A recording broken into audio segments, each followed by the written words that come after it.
Hello, everybody, and welcome to another 10 Forward Weekly. My name is Mikey Fatum, also known as Ambassador Kale, and I am your senior community manager for Star Trek Online. I am excited to have you all here. Welcome, welcome, welcome. Hi to everybody who's filing in. Hello, Sync. Sorry I didn't see your ping earlier. What's up, Wolf? Wolf, are you streaming and watching the stream and participating in chat at the same time again?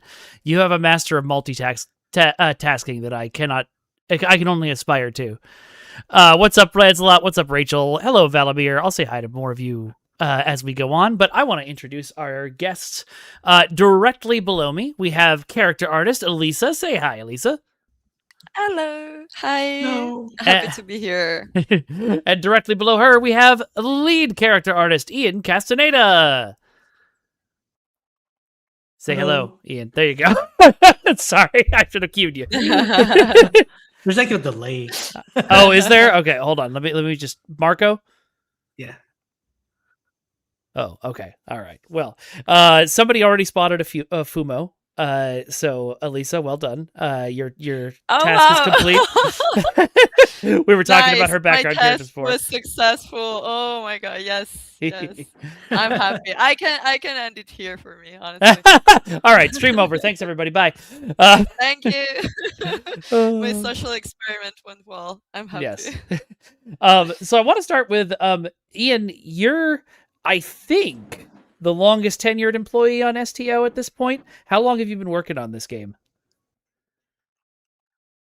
I was on when it launched in 2009, so yeah. So 16 years at least. Yeah. Well done. Well done. Yep. You shouldn't say it like that. You shouldn't. It's so polite. Every 6 months or so, Ian, returns to his coffin. There's a fighting game cabinet inside it. He rejuvenates himself and then rises back from the grave. Elisa, you don't know this, but I used to share an office with Ian, and it was fighting game central in there, and it was the greatest. There would just be at any time there was a break, there would just be fighting games going on. Endeavor, shut up. Nice. Sorry, Endeavor said he was 10 years old at that point. Shut up, buddy. And I mean that in a loving way. So I think the first thing that I want to start with is just the most basic question. And I know I've had you answer this on stream before, Ian, so I'm going to actually throw it to Elisa. What is a character artist? That's not a basic question. So, to keep it short, like a 3D character artist is someone who turns concepts or ideas or images of characters into 3D. So this is the short answer. The long answer is more like someone who truly gives life to a character for example, a video game or a series or whatsoever, and takes care of pretty much everything from the modeling stage to the actual final result with all the textures and props and hair, accessories, clothes, everything. And it might be a humanoid character, an animal, anything, pretty much anything that can be defined a character. And that character definition is a little bit loose, right? Like you guys, like you do the humanoid characters and stuff like that, but you also make like the guns and like other props like that.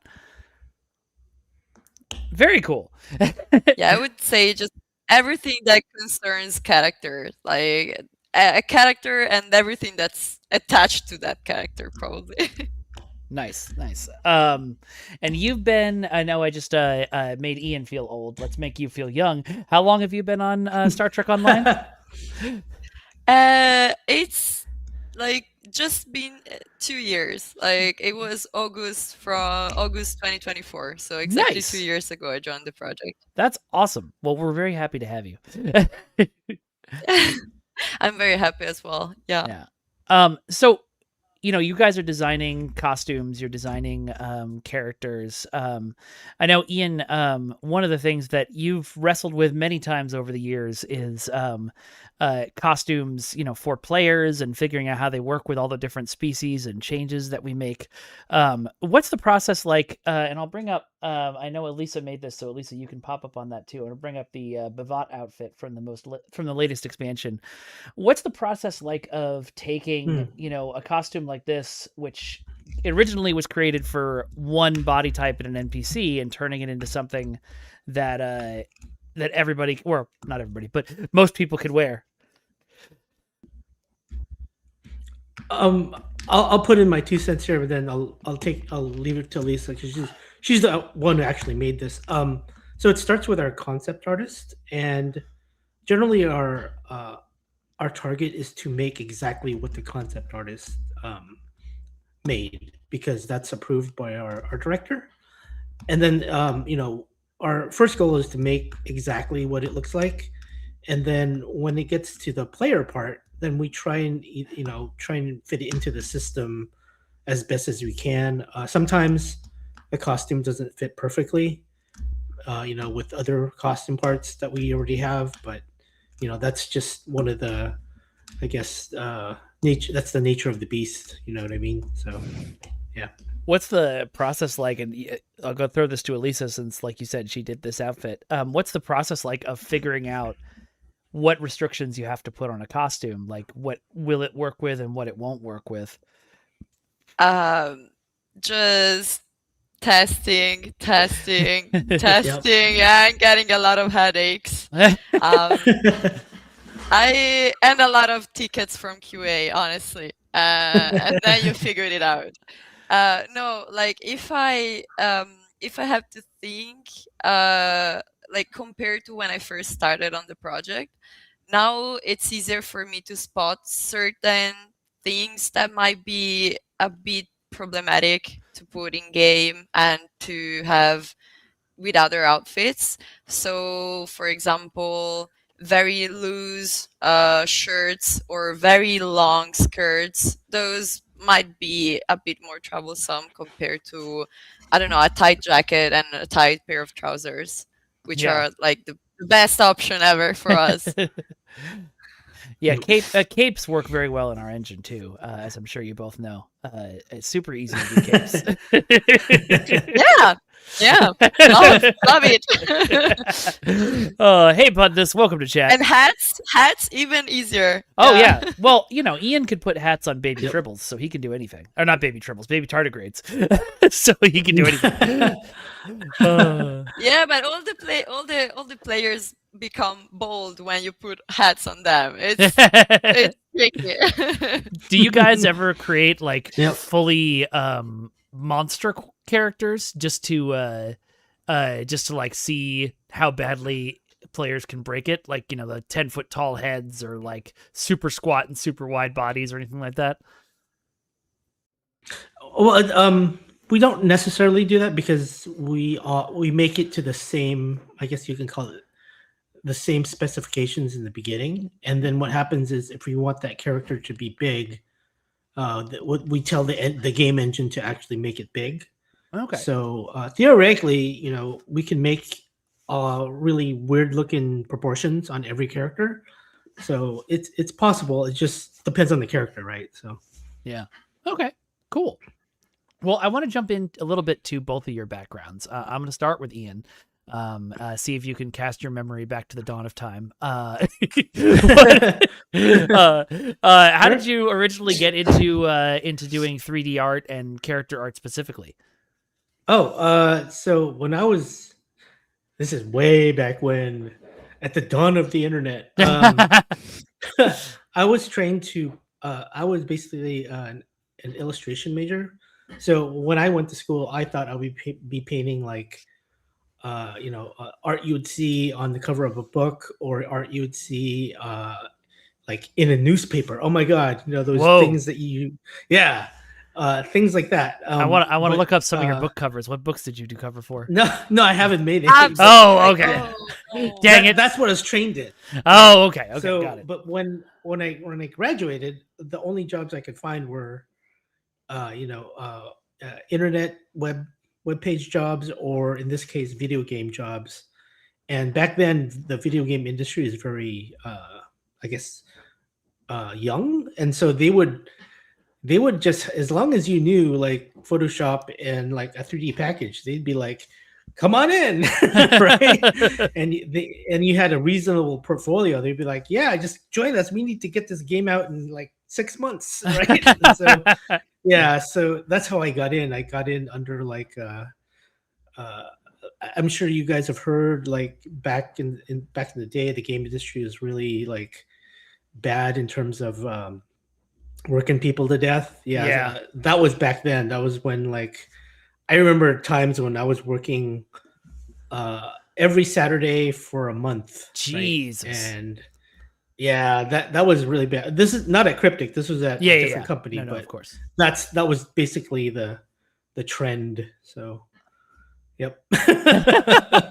Yeah, I remember Much better now. Yeah, I've never seen like full crunch at Cryptic, thank God. But I remember there was at least one time where like there was a release going out the next day, and like something had gone horribly wrong enough that everybody had to stay super late that night. And like I was the community manager, being like, "Okay, it's 5 o'clock. I'm gonna go home. Bye." No, I remember I was at another company and we were like, oh, we're gonna make our deadline, blah blah blah. And as Friday came and everyone was just winding down, we got like a notice from, oh no, our lead producer just promised Microsoft that we're gonna do XXX and Y. Oh no! So everyone got to stay in the weekend, and we're like, no. We were so close. I So we saw had to the make door. this, like, yeah, yeah, exactly. Yeah, so it's like they're trying to make nice with Microsoft to fund us and that kind of thing, and then all of a sudden we gotta stay the entire weekend to make that promise happen. So Oh God, nightmare, absolute nightmare. Yeah. Yep. So how did you move from unnamed former Game Crunch company to Cryptic Studios? Oh, Cryptic. So back in the day, Cryptic was working on City of Heroes, as you may know. Yes. And Oh yes. I joined. I think I was like number 16 when I joined in the staff. So it was like half of those people were programmers, and then maybe another 4 or 5 artists, and I was one of them. And then the remaining people were like, they were I think Jack was actually there, and the leadership basically. So we were just pumping out. I was an environment artist, so I was pumping out like assets for the city. I was making like big buildings and trees and roadways and stuff. But yeah, after that, on our second release of City of Heroes, the expansion, I moved to character art, and I was basically you could call me an apprentice, I guess, to one of our lead character artists at the time. And so that's kind of like where I started. So nice. So what caused the shift from environment to character? Oh, I always wanted to be a character artist. So, cool. Yeah, being trained as an illustrator, one of the things that you have to go through is like you got to know the anatomy, you got to know how to make faces and fingers, and just basically paint a person. So I wanted to actually use all that training instead of making trees and roadways and cars and hallways and buildings and stuff like that, which is fine. It's just it wasn't my, I guess, the thing I wanted to do. So fantastic. Yep. Well, that's awesome. I'm glad you ended up there. Oh, thank you. So what about you, Elisa? What was your background getting into this stuff? Oh, so during my last year of high school, I was very confused. Like I didn't know what to do afterwards. I was studying languages, and so it just made sense for me to continue on that path. But I didn't really want to do that. I wanted to do something more practical. And then I had 2 friends that were attending this university course, which was called CG animation. And talking to them, I realized that they were doing such cool stuff, and they kept telling me, "Oh yeah, we might end up working in video games." And I was like, "Wait, hey, working in video games is a thing." Like, I've always loved playing video games, but I never realized that there were someone behind the creation of a video game, you know? Yeah. And so I thought, okay, this is it. I want to do that. So I attended that course, and during the 3 years, I started thinking, okay, what do I want to specialize in? And that's how I ended up choosing character art, because it just made sense. Like, I've always been extremely passionate about characters. When I'm playing a video game, probably the thing I pay attention to the most are the characters. Yeah. And a lot of times I just start a new game or a new series because I find that the character designs are cool, and so I'm interested. I want to know more. I want to see more, and then I approach those series. And in general, I mean, this might sound weird, but I love people. Like, I love looking at the people around me and noticing all the physical features and that sort of stuff, and paying attention to the details. And even this might be a bit of a stretch, but like, even my hobbies, like, they're somewhat connected, because I like sewing, so I like making clothes for people. I like cosplaying, so I I like was gonna say, are interpreting you a characters. cosplayer, Yeah, Lisa? yeah, I am a cosplayer. What have you Uh, cosplayed as? Oh, a lot of stuff. Like, I've been doing cosplay since I was 11 years old. Oh So, wow. like, a lot of stuff. But I've always been into the Japanese industry more. So it's always Sure. been mostly anime or games and that sort of stuff. Sure, yeah. A lot of weebs So work at Cryptic, so you know. yes, I love that. I love that so much. Yeah, in Uh, general, that's something that I love about the gaming industry. Like, you can, like, we're all nerds.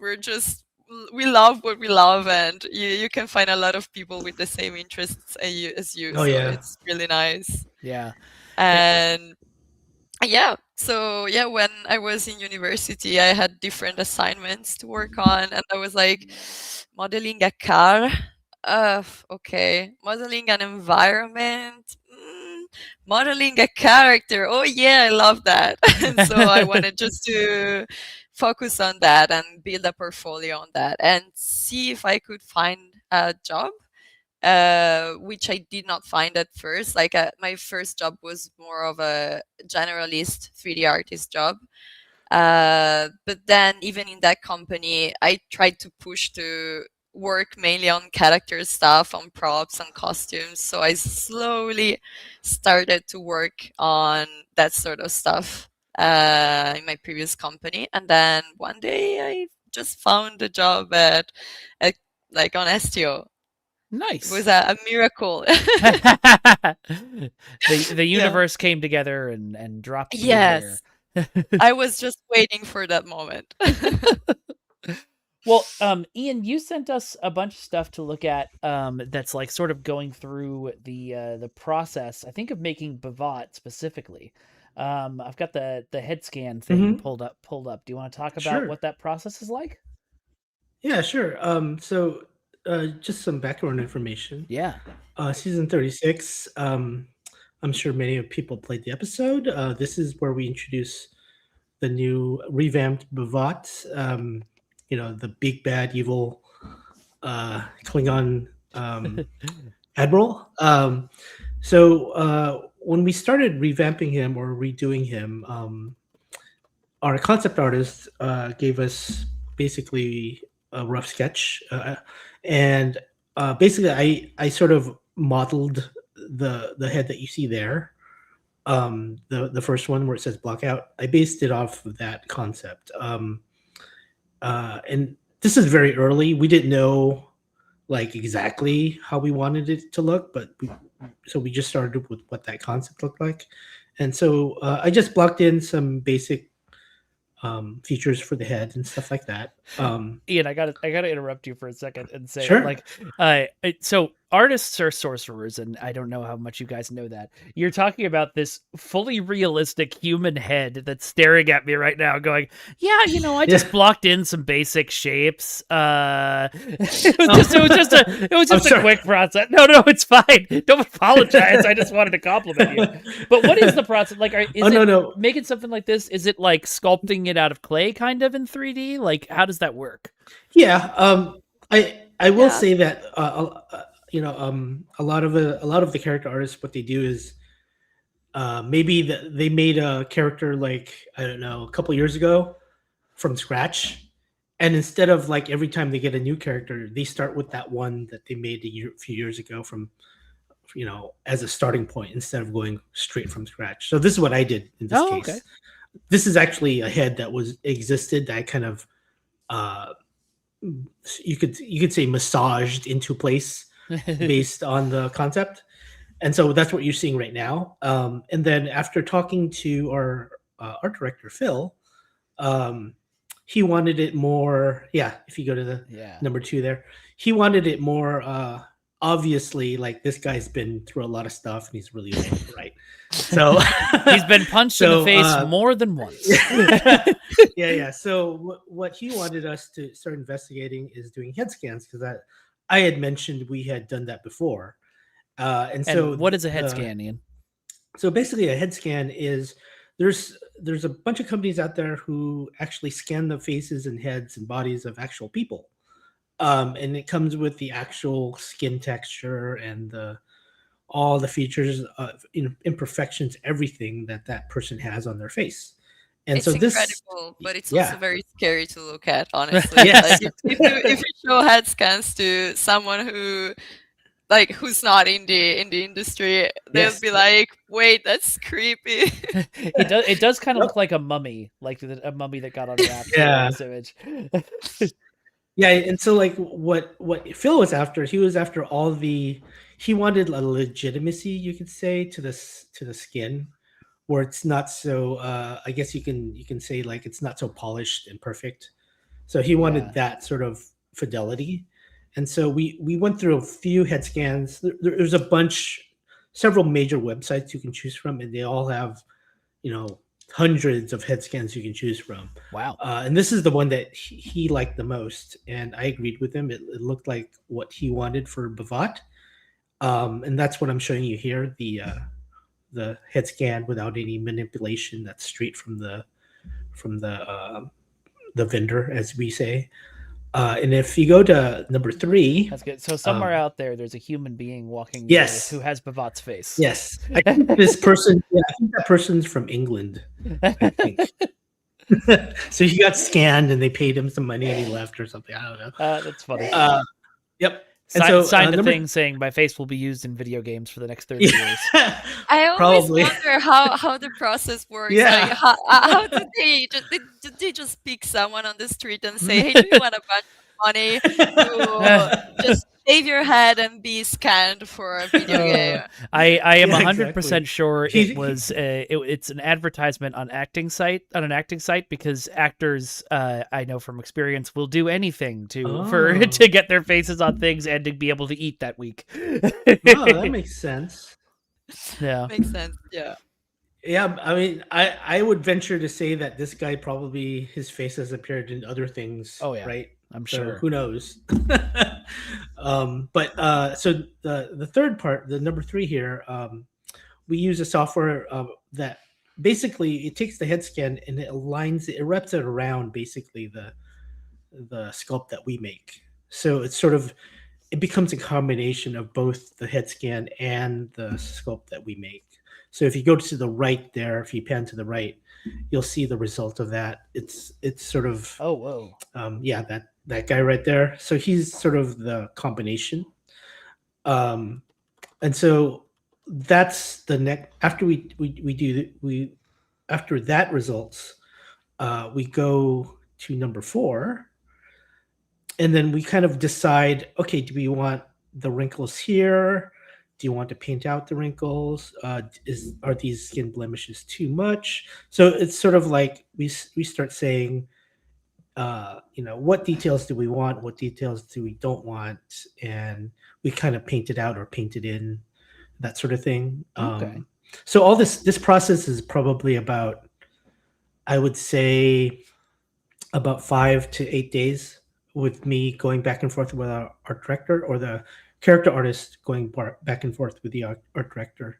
Like maybe for 1 or 2 days, the character artist would be on his own or her own doing their iterations, and Okay. then they would check in with the art director, and then the art director would give feedback. So Nice. yeah, this is basically the result. And from this, we bring it into the engine. Should I go to and the then second image? I you guess sent we me? can. No. Yeah, then we can show what Sure. Bavat looks like. Yeah, there it is. Yeah. So we have Bavat on the right. That's the result of all the head scan stuff and the sculpting and stuff. And then on the left there, you see what he looked like before. As you can see, there's a big difference. And so our art director really wanted us to play up the age part. And I Yeah. think from a distance, you can really tell that Bavat's been around for a while. Yeah. Yeah. I was gonna He's say, seen a lot. Yeah. did you all have a directive to kind of, because like obviously original Bavat had a 6 head, and like Mhm. a bunch of different facial features. Was the idea that y'all were gonna go in and like sort of completely redesign the look of the character face wise? It was sort of like half and half. We wanted the same general features. Like if you look at it at the ridges on his head, they're similar. Oh yeah. But then we felt that the proportions on the old Bavat were kind of like a little bit too out there, so we kind of brought it back into more of a humanoid shape as far as like the head shape. Yeah, it looks more And like a guy then- wearing makeup than it does, something completely Yeah. alien. Yeah. And then Phil didn't want it to be completely white, like white haired. Yeah. Like he didn't want it to be like Gandalf or anything like that. Sort of like maybe add a little bit more. Like totally agree with him. By the way, we wanted more of like an in between where he's not quite so old, but then not middle aged. So we Yeah. added sort of like, yeah. So we added more of the darkened strands of hair in there. So That's very cool. yeah. Yeah, and people can get gray hair when they're really, really young, he said, stroking his beard. Anyway. Now, I know the process is completely different when we're talking about a celebrity look. So Yeah. we created Lisa Locicero for this update. She Mhm. started, you can see on the left there what Moral originally looked like in the game. I don't know if you Yeah. know, is the original, back in the day when we were putting celebs in the game, we were just sort of freehanding trying to recreate their Yeah. faces, right? Mhm. We didn't have any directives to custom make a new head for celebrities back then. We just sort of used what we had as far as like whatever heads that we already had. We just kind of combination them together. Oh, so And you that's what basically you use the see character there. creator to create her? Yeah. Oh, that's yeah. interesting. There's So some all- manipulation in there, I think, but yeah. So all you folks who use the character creator to make your own versions of like actors and stuff, you're using the same techniques as the original Cryptic Yeah. does. Yeah. Yep. But yeah, for Morale, we obviously, since it's a new season, we obviously wanted a brand new custom made face for her. So Irene, one of the other character artists that we have, she's also working with us. She made this head, and yeah, I think it much improved. Definitely Yeah. looks more like Yeah. the actor. So Especially considering the few references that she Yeah. had for Yeah. the character. I Yeah. mean, for the actors. Only been in sometimes like it- one episode. Yep.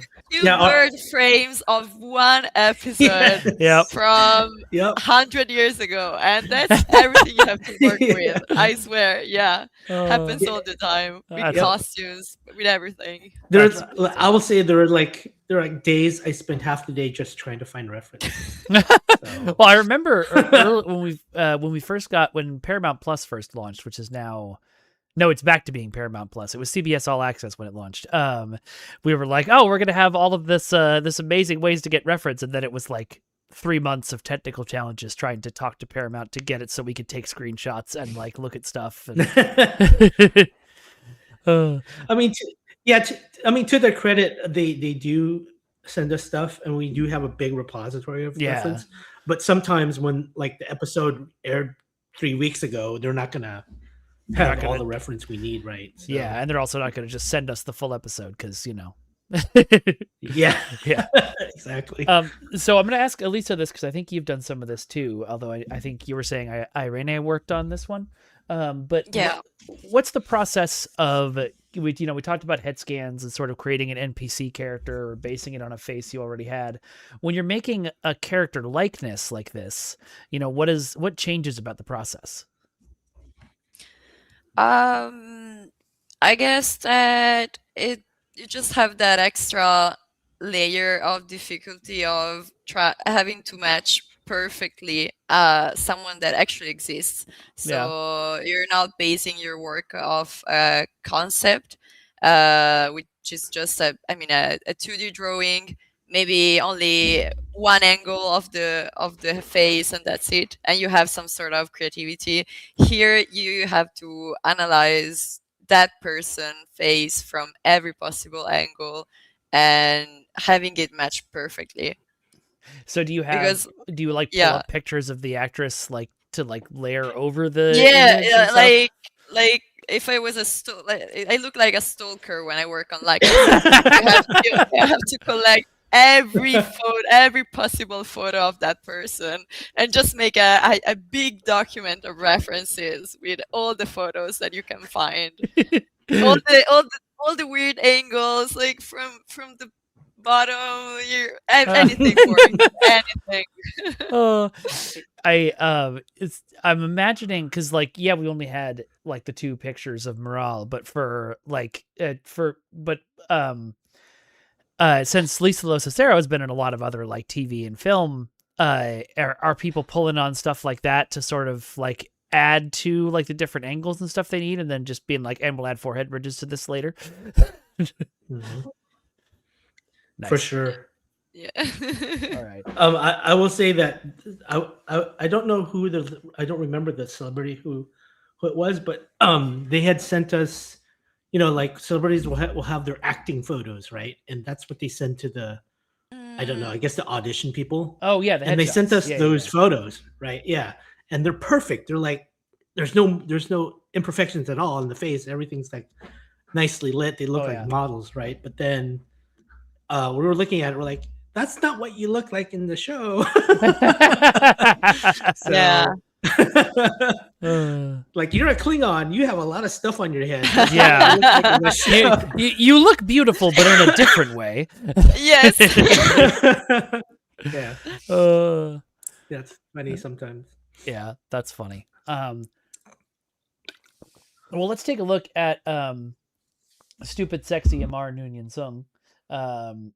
And oops, I closed that on accident. And you can tell us a little bit about this. For those of you at home, I had a brief conversation recently about having his voice actor literally read the phone book for us as a online meme, but it's unfortunately he's not going to be back for this one.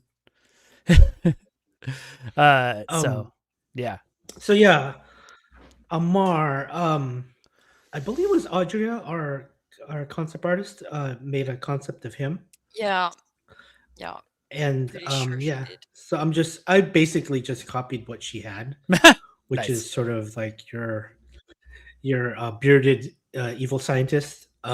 She did add a interesting like temple, like detail on the temple there. This techie thing. I don't know what to call it. So, but yeah, I think that was pretty fun to do. We used some head scans on that as well. So That's awesome. Very fancy looking dude. Yeah, no, he's great. I love him. Yeah. He's oh yeah, I remember that one. Oh, I Oh didn't mean for wait. that to pop up. I didn't mean for that to pop up yet. But Jump I was scare. that was going to be my next question. So we were going to Yeah, talk but you about made it. You scared yourself. yes. It was, well, Oh I was no, gonna I talk don't about- want. I don't want. Every time I look at that thing, I think about the scene from the movie, and I don't want to think about it. Yeah, my wife, her dad took her to a drive-in screening of Star Trek 2 when she was basically like a baby, and apparently she Oh man. I learned like a Oh, toddler, but no. apparently she slept Trauma. through 90% of the movie and then woke up just in time to see this thing go into somebody's ear. No. So yeah, Oh. trauma for life. Yes. But what I was going to ask is, y'all, we talked about it at the very beginning of the stream. Y'all don't just make, the human characters and all the nice realistic faces and things like that. We also focus on, props and different aliens and like weapons and stuff. And so, for example, the SETI Alpha Eel, what's the process like on putting something like this together, Elisa? I would say, like for the likeness, you have to gather as many references as possible. So you, for example, you look at all the episodes where that certain thing you have to model appear, and you take some screenshots, or sometimes it's also useful to look for extra references online. Like, I don't know, for props, you can find the props on sale on certain websites, or even fans trying to recreate the props, and that helps a lot, because sometimes the references are not great. Like, for example, for the SETI Eel, the references were not the best. Also, the SETI Eel is like this big, and we wanted to model it like larger, and to take the screenshots even, it had to be detailed.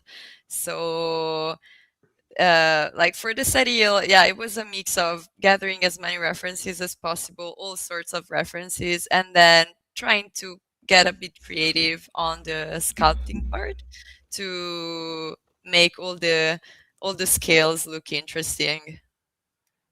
Very cool. Sweet. Yeah. So I had a question earlier. I'm gonna jump back to looking at the head scan image. Because we're looking at this super detailed shot that you provided with all the crazy like pores and blemishes and things like that. Obviously, by the time it ends up in the game, this would crash the game. We can't have that. It would explode. Yeah. But what? Yeah. How do you then take this super detailed model and bring it into the game? As you said, we can't put in that actual texture right there is, I think it's 16K.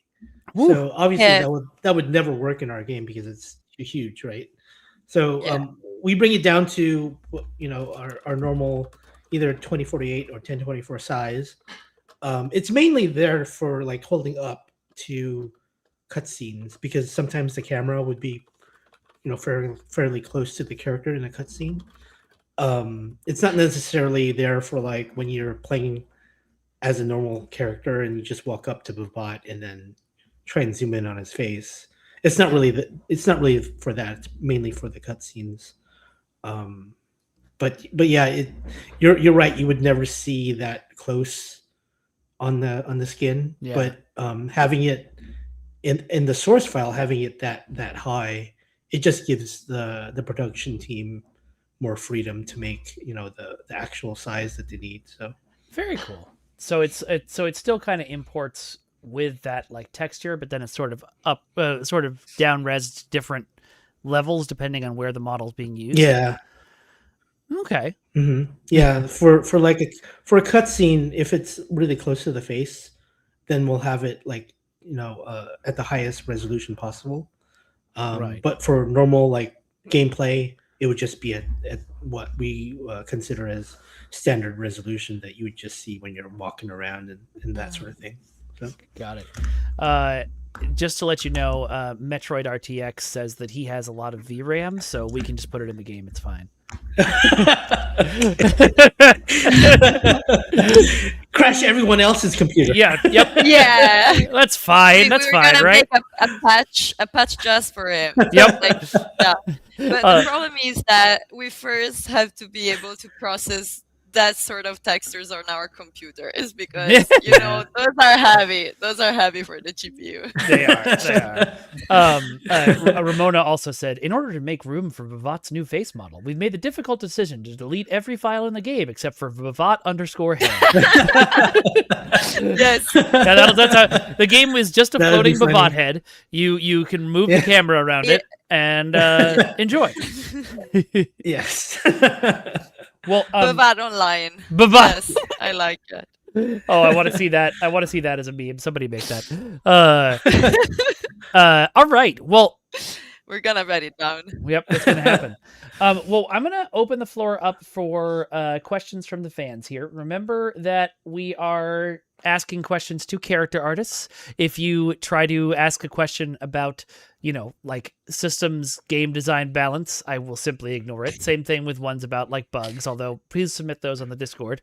If it's costume bugs, let us know, and if it's something that seems like something they should know, but I'll probably tell them over just clipping bugs, just if it's clipping. them. Yeah.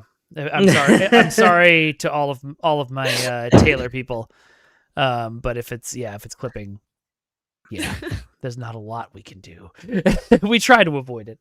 The first question has already come in from Mark your Chief, who wants to know, and I'll throw it to both of you, but we'll start with Lisa. What was the favorite thing you've designed for STO so far? Not including things that have not been announced yet. Just gonna put that out there. No, of course. I was gonna say what you're working on now is really cool. Maybe.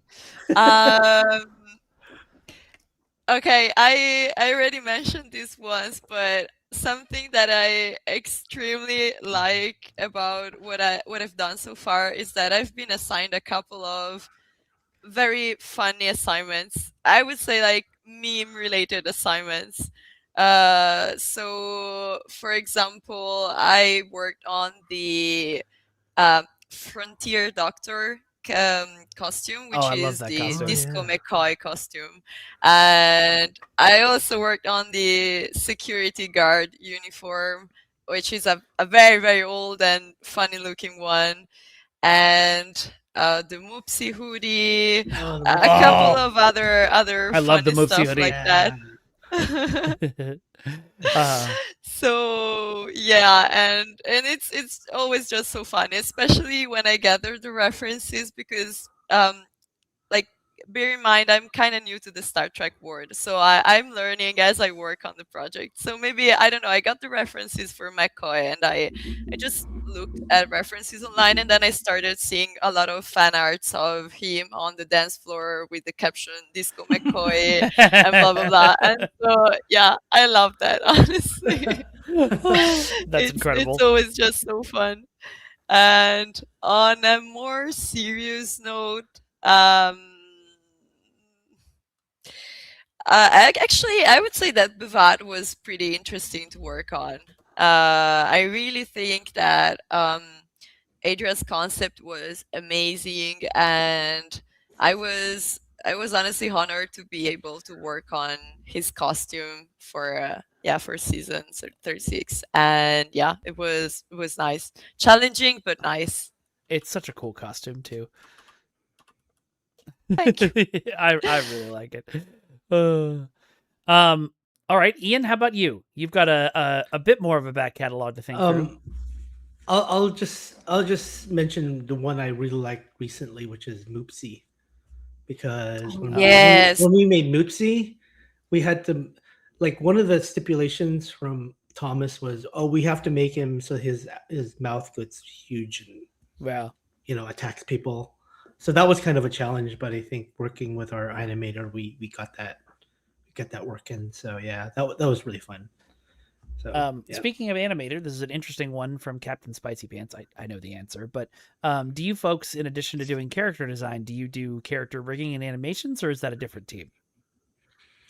We do character. We don't do animations, but we do character rigging in the sense that we do the skin weighting. If that, if I don't know what people that equate is. that to rigging, Please Um, tell me.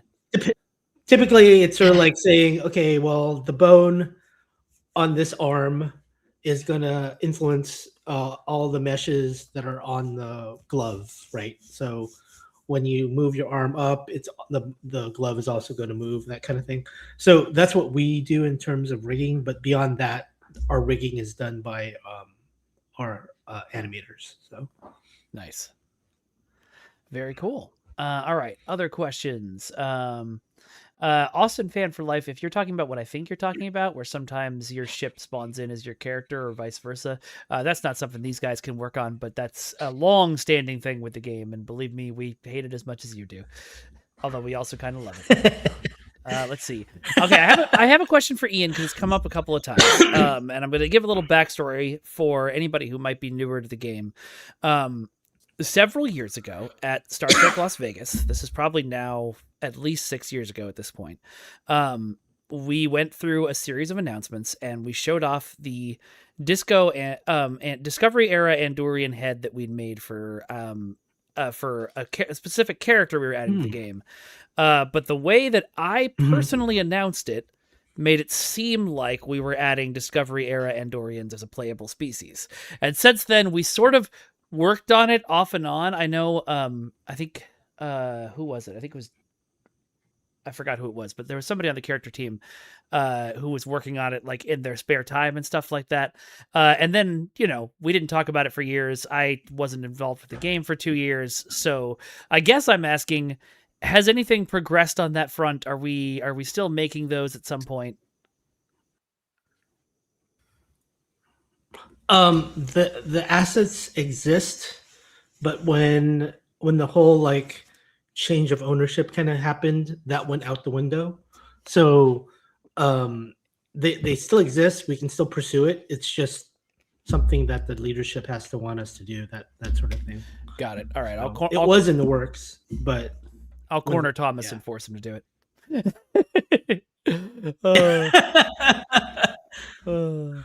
Yeah, it was Disco Shran. Okay, I thought so, Markter, but I wasn't sure. Let's see. Let's see. What is the next question I want to pull from here? Trexpert wants to know, when you're making likenesses, do you ever like work on a likeness, you know, or not a likeness, sorry, just more generic heads. Do you ever work on a head and like, you know, sit back from it after hours of sculpting and go, oh crap, I accidentally made X famous actor?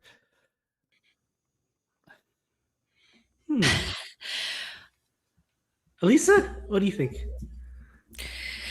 It never happened to me personally. But I mean, I get every face is just so unique that I guess it can happen that maybe you can somewhat see a similarity with a specific person, actor, or whatsoever. Yeah. But I feel like if your intent is not to get that result, it's very hard to get in a to get your sculpt to look like someone. You can't just trip down a flight of stairs. I don't know, but it's a tricky question. There was one time, so there was a long time ago, as a joke, I was trying to make a head sculpt that looked like Al, and it kind of ended up looking like a certain captain from Next Generation, but that was just a joke, so I didn't actually put it in. So. We should have replaced the Federation president's head with Al, but with makeup on. Let's see. I sometimes think that it would be just so fun to have our heads as NPCs. Oh yeah, absolutely. Yeah. That. If we had a head scanner, like, I would love to have Ian as an NPC. Yeah. Let's see. We've got just to say this out loud, I said it in chat. V Dan Phantom. That's not a question that they can answer, but I love the idea of an electric guitar that your character can play and deal electrical damage to foes as the primary attack, and for the secondary firing mode, your character will do the SpongeBob Goofy Goober spin and one zap everything. I think that's a great idea. Let's see. we have a designer here. I love that. Oh man. Yeah. Wraith Shadow, I completely forgot, buddy, that you were the Borg skin guy back in the day. Glad to see you back. He wants to know about the infected complexion. It's apparently a head option. You can make your head look infected, but you can't make the rest of your body look infected. So you can't run around, in your Speedo on Ryza looking like a Borg. Wanted to know how possible it would be to add that to the game.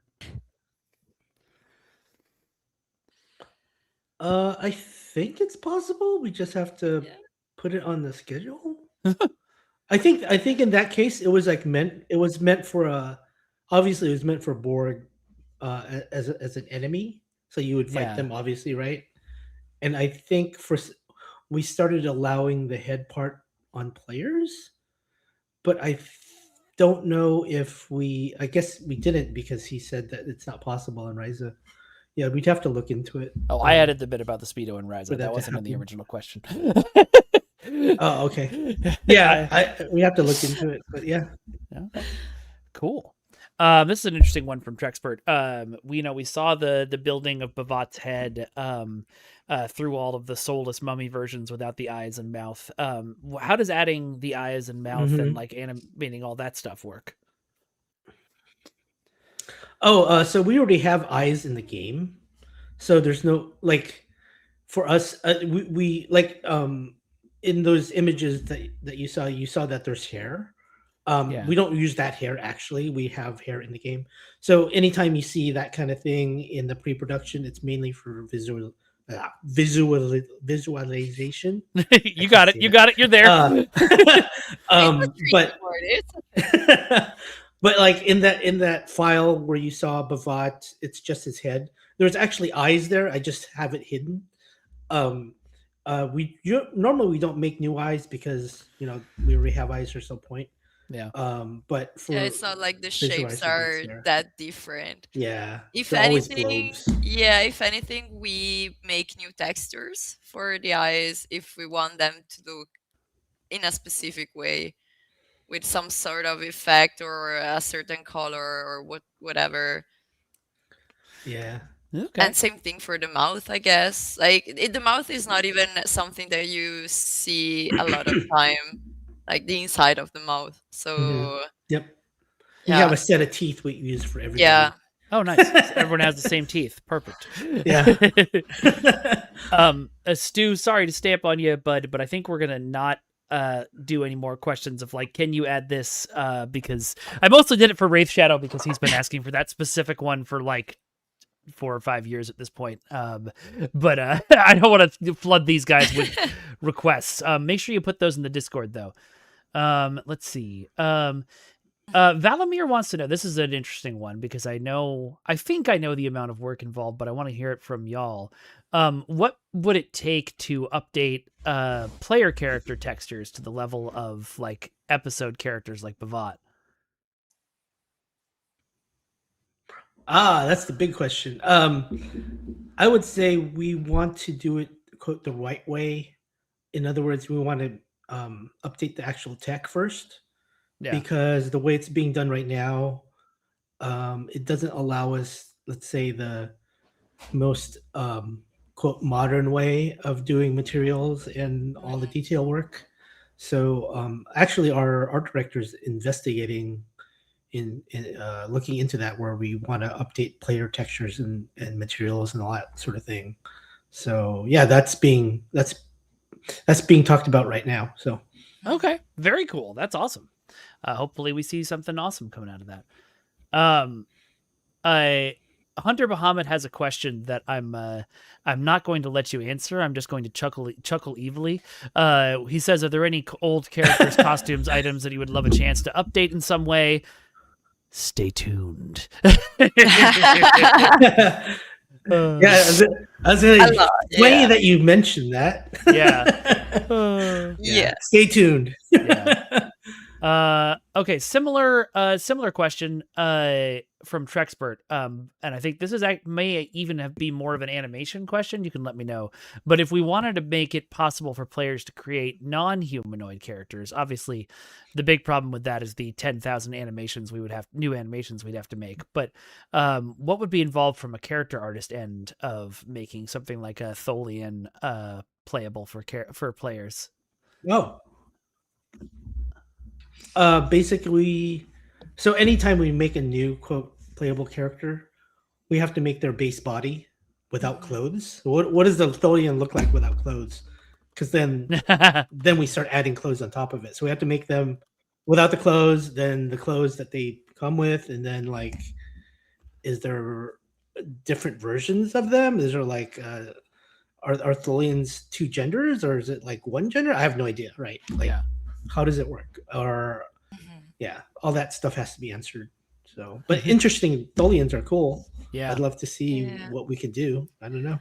I mean, Yeah, I and think then there's also all the tech work that we have to Yeah. do as well, like enabling like all the text files that we have to modify to enable the species, enable the customization on the species. It's a lot of work. Yeah. The way you've put that, Ian, made me start imagining Tholians in like ties and top hats, which is a hilarious.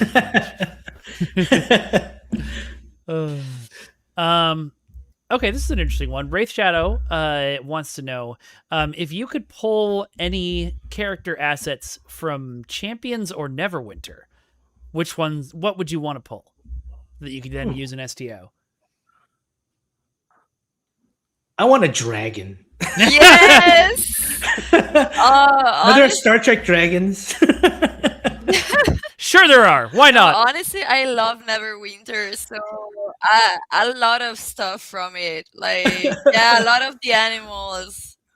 Absolutely, yes. How about Tiamat in Star Trek? There you go. I pitched a long time ago doing a crossover where Neverwinter gets a dragon that looks like a starship, and STO gets a starship that looks like a dragon.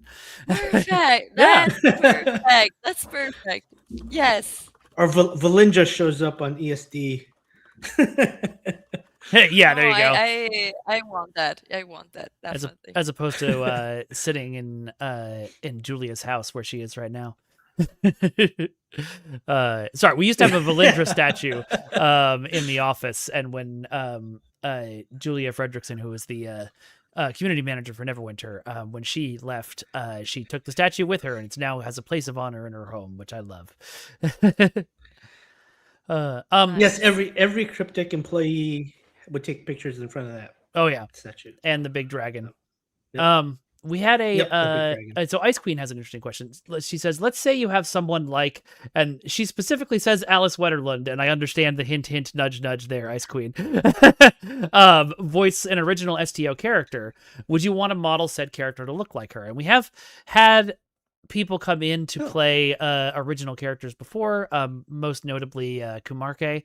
When we do something like that, do we model it after them, like we're doing a face likeness, or do we just make the character and add their voice to it?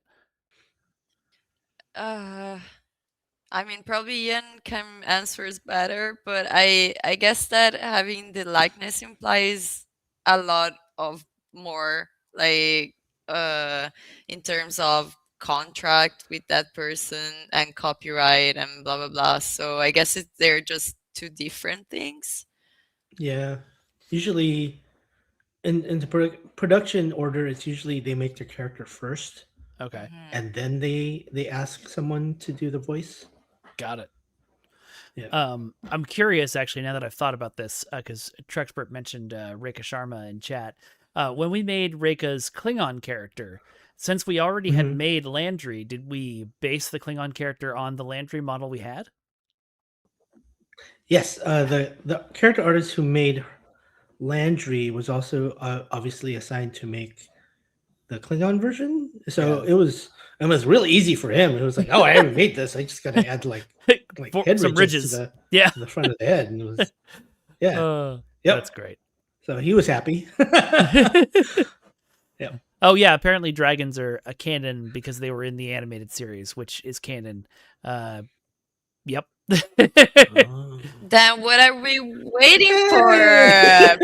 Please. I know. Well, we also got the Only Hamster mentioned that the Hysperion Empire and that super cool ship we made, and they canonically have dragons that their ships run on. So, we just got to do that. We just got to start writing stories about dragons. So this is a question. Let's pitch it. Yeah.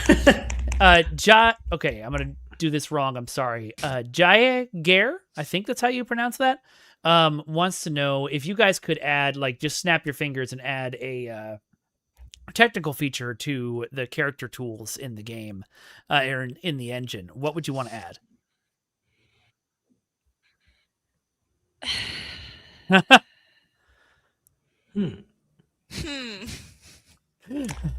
There's a feature in other games that I know of called auto occlude. So basically, what it does it like if you have a jacket over your shirt, what it does is it would only draw the parts of the shirt that are showing through the jacket. Oh. And all the polygons that are not showing, it would not draw. Oh, so basically, really helps. You're not wasting any memory. Yeah, and also cool. it helps with clipping. Yeah, because it wouldn't draw anything underneath the jacket. But yeah, that's the first thing I thought. I was like, yeah, I'd love to have that tech. Yeah, that's great. I love how you went all technical replying to this question. I was thinking more like, oh, how can I customize my characters even more? What sort of cutesy effect can I add to them that I currently don't have? But yeah, no, I will as a diligent character artist, I'm gonna say that I agree with Ian. That's the priority. I'm gonna take Hunter's Bahamut's question. I'm gonna modify it a little bit. In recent years, with all the new Star Trek TV shows, they started. A lot of my cosplayer friends started complaining because they started making the Star Trek uniforms way more detailed, like tons of little tiny chevrons in the fabric and things like that. Has that made you guys' job recreating those more difficult? Elisa is really good at making that stuff. Oh, yeah? Thank you. I mean, I would say yeah, because compared to simpler designs where fabrics were more simple and with less details, less visible fibers or variations in terms of textures. I mean, that's easier to achieve. Whereas if you start getting weird fabrics that you have to try to understand, okay, what's that, and why are there so many different types of fabric in the same t-shirt? Yeah, it's harder. That means adding more details, and to also we have to take into consideration that the textures are gonna be compressed, so you're still gonna lose some of the details, but you still have to make it look more high quality than other stuff. So yeah. Nice. Neo K182 has a question that I'm going to, again, paraphrase a little bit. Sorry, Neo, you're asking about a specific thing, and I'm going to make it a broader thing. They were asking about why some Starfleet badges can be used on some Starfleet uniforms, but not others.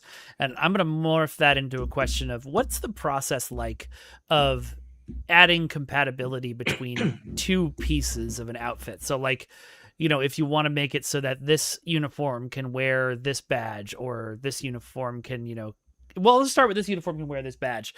What is the process of setting that up like? Basically, if the Starfleet uniform that we're making is basically skin tight or almost skin tight, then our goal is to give them every badge that we can give them. If it's not skin tight, we try and give them as much as we can, but we can't give them every single badge that exists in the game because it would clip into it, because if it's not skin tight, it probably means it's a little bit farther from the chest. Um, in that case, we try and give them actually, what it's supposed to have on the show, whatever badges it's supposed to have. But then if it requires us another, I don't know, it would take another 3 or 4 days to make more badges just for that one. Our producer usually frowns upon that, because it's, they have their priorities and stuff. But if there's something you're really passionate about, put it in Reddit or whatever, and we'll take a look. Yep, Discord or Reddit. Or Discord, yeah. We look at everything. We do. We promise. People are always like, they're not reading everything. That's just because I'm not responding to every single post. I promise you, we're reading everything. I spend a lot of time on Reddit looking at what people say about our costumes. Yeah. Okay, here's a fun question. Which species, that you guys have to make costumes for, has the most complicated canon designs overall? You want to? And I think I think they mean clothing, not like their face things. Yeah. Okay. Yeah. I mean, I guess it also depends on how picky we want to be, like how many things we're gonna accept and just let go. Because actually, more than the body, it's usually the face. Like the problem is usually the face, because all the species, they start from the same skeleton. So technically, the costumes should usually work for everybody, but the heads, no, that's a different thing, because maybe we have bigger skull or antenna or different ears. Even just the ears, they create a lot of problems sometimes. So yeah, I would say it really depends on what we're working on. But like, for example, if I'm working on a hoodie, the hood part is gonna be problematic, because I will have to do a custom hood for, I don't know, for Klingons, for example, because they have a larger head. And yeah, if a species has, I don't know, antenna or something, it depends if we want to accept the fact that the antenna are gonna stick out, or we want to make something custom for them. Yeah. Very cool. Yeah. Jem'Hadar and Gorn are the bane of my existence. Yeah, every time I work on a costume, I finish working on it, and then Ian will text me, "Hey, can you make another version of the hat, of the hood, or whatever for Klingons and Jem'Hadar, because Eclipse, sorry." I've Sorry, noticed with Lisa. some of the I've noticed with some of the like winter hats and things like that, it just full on removes the Klingons' like forehead ridges or customization up there in order to make the hat really? work. Yeah.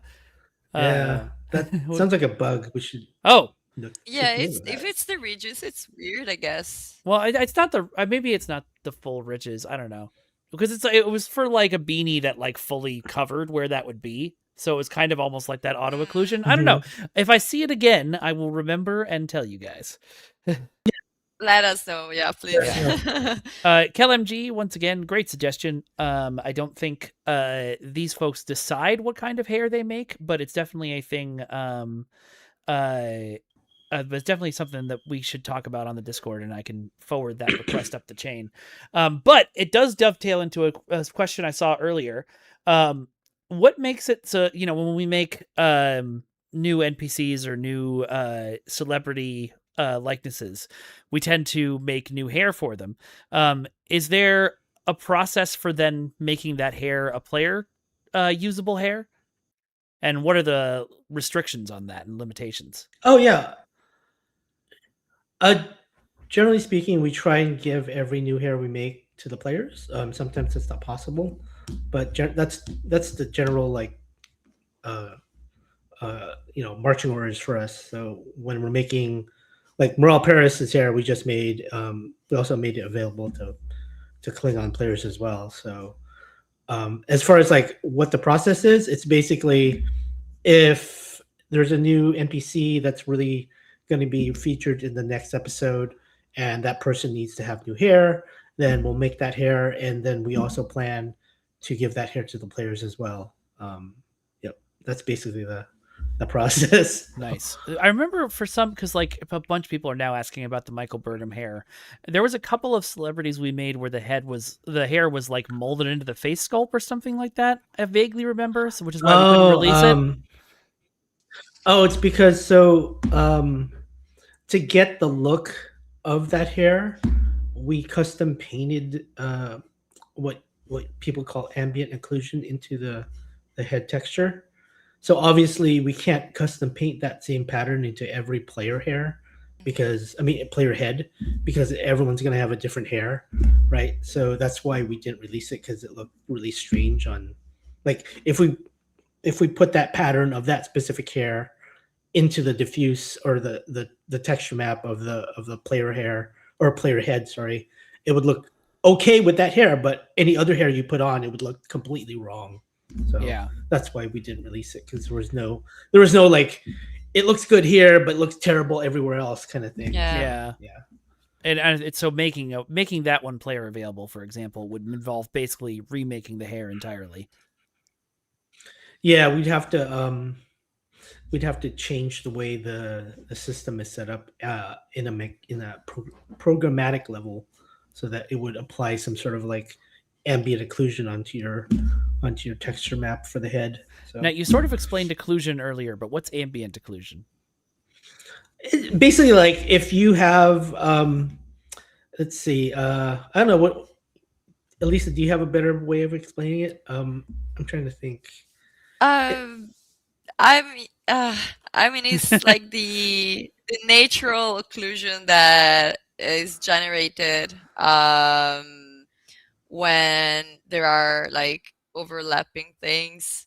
So like the natural shadows, I would say, caused by lighting. Shading on edges. Yeah. You know, like my phone here, it has this little thing you stick on it.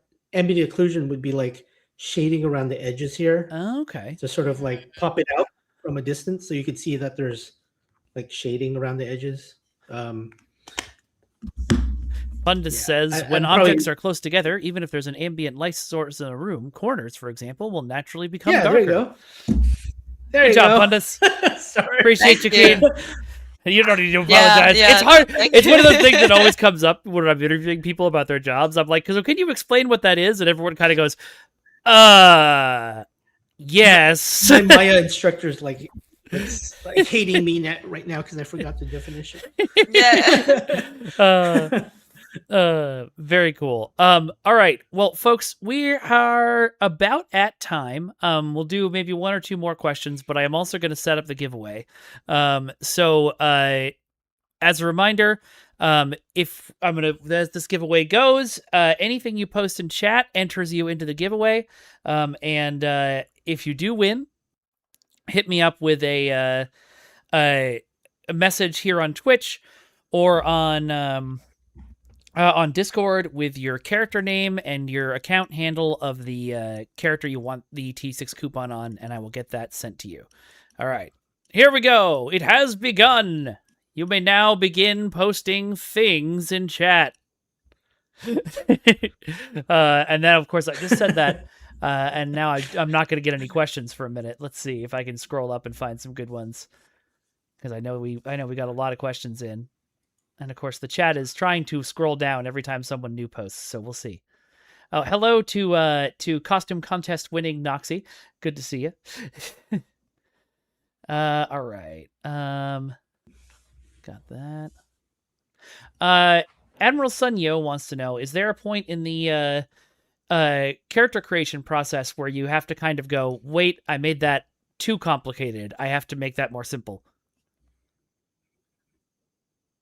Yes. All the time. Does that happen all the time? All the time. Have you got an example of something that is already out that you could talk about? Bhavat, for example, I would say, like the original concept. Well, luckily with Bhavat, we noticed in the blockout stage, so we like it was still a good moment for us to fix the concept and try to think how to make it work better. But sometimes we don't notice until we put the model in game. But yeah, for example, with Bevat, the way the skirt looked, I mean the vest looked at the beginning, it was a bit different, and that would have caused a lot of issues, like a lot of clipping issues. Yeah, just it's always the clipping issues. I know it's boring, but that's also pretty annoying if we just allow them to be in the game. So we really do our best to avoid them. And so yeah, again, like with Bavari, we noticed pretty early, but other times, I remember maybe I worked on the silhouette of a costume, which was all interesting and yeah, like it had an interesting silhouette, and then I put it in the game. I tried making it work with other costumes, and I noticed that it just couldn't work, and so I had to go back to the geometry and flatten out some parts to adapt the costume part to what we already have in our game to be able to make it work with everything else. Very cool. Accessories are often troublesome because yeah, they look all great, but then can that necklace work with all the t-shirts that we have? Can that belt work with all the skirts and trousers? Probably not. And so we have to take a step back and change stuff. Fantastic. All right, we're going to do the giveaway here, folks, and then I'll do one more question. So here's our winners. Congratulations, Madman Ram, The Only Hamster, and Nihilus Zero. Congrats to all three of you. Message me on either Twitch or on Discord with your character name and the account handle that you want the T6 coupon on, and I will send it off your way. Beast Reeve, perhaps a bigger endgame cap is something that we might look into someday. I don't think we'll ever do tier 7 or tier 8 ships because people hate having to buy their ships all over again. That's why we did the ship upgrade coupons instead the last time we wanted to update stuff. So there you go. Riker 1 has a question that I think is interesting. He's actually a request, but I'm going to turn it into a question. What's the process like? So, like, if you wanted to take, say, his idea of taking the new Klingon hairs and making them available for alien gen species, is that more difficult because there's so many more options? And, like, what's the process like? Yeah. Well, Klingon hair, their hairline starts in the top of their head, whereas most other characters start, where most humans start, right? So that's one thing. It's going to look odd on non-humans. And as far as like alien gen, I mean, there's a lot of stuff already in there that clip with each other. So there's nothing really. It's more of a question for the leadership whether they want to allow that. So, but there's nothing like technically stopping it in I guess is what I'm saying. It's more of a like artistic thing of like, don't want people to make a whole mess. Yeah. It makes sense. Okay. Yeah. Alrighty. Well, this was super, super fascinating and awesome. Thank you both for coming on the show and chatting with us. I really appreciate it. Thank you. We're going to find somebody to raid. Let's see who's playing STO right now. Folks are going to start shouting suggestions in chat. Let's see. I'm trying to see if there's somebody I haven't raided in a while. Okay, we're probably not going to raid the one that says may contain sexual themes. Just seems like it'd be a bad idea. I may have rated this person. Not good. Let's see. Next week is going to be what is next week? Let me look at the schedule. I believe next week we'll be talking about next week we'll be talking about some ships and some other things. Let me see. Hold on. Let me actually pull up the schedule so I can look at it. Cool. Yeah. It's shocking, I know, talking about ships on a stream. Yeah, we'll be talking about the next TFO meta event, which I think you guys already know from the roadmap is the demon hunting event. We'll be talking about the rewards for that, and we'll also be talking about that ship that some of you have correctly guessed. And by some of you, I mean basically all of you. It's pretty obvious, but we're not going to talk about it until next week. All right. Well, folks, thank you very much for being here. Thanks for stopping by. Ian and Elisa, thank you so much for giving me your time and for being so awesome. And we will see you all. Thank you. No, thank you. And we will. No, thank you. No, thank you. Thank you. No, It was thank you. so much fun. Thank you. All right. We will see you all next week. And until then, I'll see you in the Discord and places like that. Bye-bye, everyone. Bye-bye. Bye-bye now. Bye-bye. Bye. Bye-bye. Thanks, Bye-bye. guys. Bye-bye. Thank you. Bye-bye. Bye-bye.